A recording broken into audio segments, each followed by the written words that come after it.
Okay, today we're going to be looking at 5 tips in Logic that I wish I knew when I started. So let's dive in. First thing we're going to look at is follow time with flex time. Now this is a pretty basic thing, but I didn't know how to do this for a while, and this is actually really helpful. So first thing I have here is a drum loop. This is at 171 BPM. I put the session tempo at 171 to match it, and now say I want to use that loop in a different context, maybe at a different speed. You could speed it up or slow it down. What I'm going to do here is turn on flex time. So to do that, you hit Command F. You can just click this power symbol here to turn it on. And now if I change the session tempo, it will follow that tempo. So it's at 171 by default. Let's put it at 100, see how it sounds. So now it's groovy. It's like a hip hop beat now. Any tempo that I switch it to. So this is great if you have lots of different files in a session and they're all different BPM. You can just turn on flex time and then move the session BPM to get them to match the BPM that you want. This also works with any Apple loops without having to turn on flex time. It's already built in, which is really helpful. They'll just match the tempo of your session. Now, the second thing I wish I knew is how you can easily convert an audio file to a sampler track. So I'll look at the same drum loop here, and if I just right click it and go to convert, you can go to convert to new sampler track. You have two options here. You can use transient markers or regions. With transient markers, it will identify the transients as in the peaks in the audio, and then it will make slices for you there that you can then play back on a sampler. Or you can do it with regions and cut up the audio file into the regions that you want and then put those on a sampler instrument. So we'll try it here first with transient markers.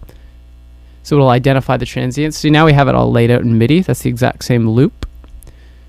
Make it big here. This is the loop, all the different sounds now that it's been cut into. They're pretty small in a few sections. And what it's done is it's created an EXS24 instrument here that it's all split across. So now here's the drum beat. All the individual hits of it. I could open up my caps lock keyboard. I'm musical typing for Logic X. Now I can play that back as an instrument, just as a sampler. That can work for anything. It works for vocal chops really good. So you can turn a loop into a drum machine pretty much instantly. Very helpful. If you enjoyed this video, subscribe to our channel, like, and leave a comment if you have any questions. So for step 3, I want to look at reverse reverb. This is something that you hear in tons of songs all over. Juice WRLD's new song with Marshmello, you can hear it. They do it on the guitar. What's really cool about reverse reverb is you can do it on vocals, you can do it on anything, really. What I'm going to do is do some reverse reverb on the first line of this a cappella from our song Free. Georgia Murray there, that's the opening line of the song. So if I was going to do reverse reverb with that, I could just zoom right in. I'm going to look at the very first line that she sings. I'm going to put this on a new track. I'm going to put a lot of reverb on it. Just use the Space Designer. I love that one. I'll crank the reverb up, maybe extend the tail a bit. Let's listen to how that... I just want the first sound, really. Yeah, exactly that. More reverb. I might even put a compressor on it. If you just double click there, you get a compressor. That's another helpful tool. I wish I knew. Now I'm going to right click the audio file, hit bounce in place. Now I have this long reverb tail of audio. I'm going to reverse it. So to reverse it, you double click the audio file, opens your sample editor here, go file, click in this area, hit Command A to select everything in the sample editor, go functions, reverse, and you'll see it's reversed that audio here. Cut off a little bit of the end here, so it's mostly just the reverb tail that's reversing. And now you want to line it up with the very first moment that the vocal starts. Maybe put a little fade on it. Just switch to your fade tool, hold Command, put a little fade so it doesn't click. Let's hear how this sounds. Balance the volume, that's key. That sounds pretty sweet. Great way to introduce that sound in a song. It kind of like you hear it before it comes in. It sets it up and smoothly enters. I love that sound. I probably should have done that in the original song. Here's another tip. Using the fade tool as a speed up and slow down effect. So this might be pretty obvious to a lot of people, but this is such a great effect and it's so easy to use. If you just put a fade all you have to do is right click it. You can change it to slow down there. You see it's changed to orange. You can right click back and forth between fade and slow down. If you hold command and drag the fade tool, you can choose how long the speed up or slow down will be. Really cool effect there. Now that could just be used in many different ways. And then you can have it speed up and slow down at the start. Wow! Like a record sound, like you're putting your hand on a record player and slowing it down and speeding it up. That's a great way to like bend down a vocal. You can also use it if somebody's swearing, an easy way to censor. So I'm in another session here, and this is something I wish I knew as soon as I started. I didn't, but it's actually very easy to do and very helpful. But putting everything in stacks, summing stacks to easily create buses to make stems easily or mix down, basically groups. So I have a few different groups here.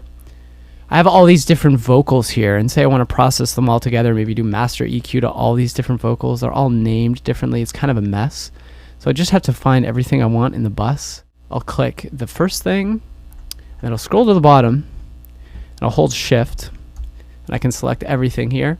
Now if I right click any of these headers here, and I go create track stack, summing stack.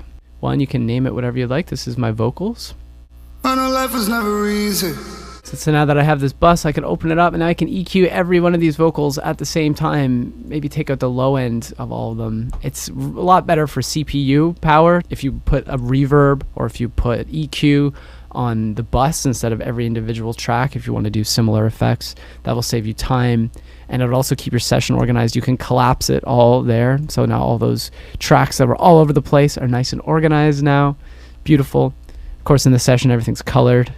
Option C to bring up your color if you want to color things. That's a bonus tip. So this is another basic tip, but capture record, very helpful. A lot of people don't know where it is or where to find it. A lot of great features in Logic are hidden.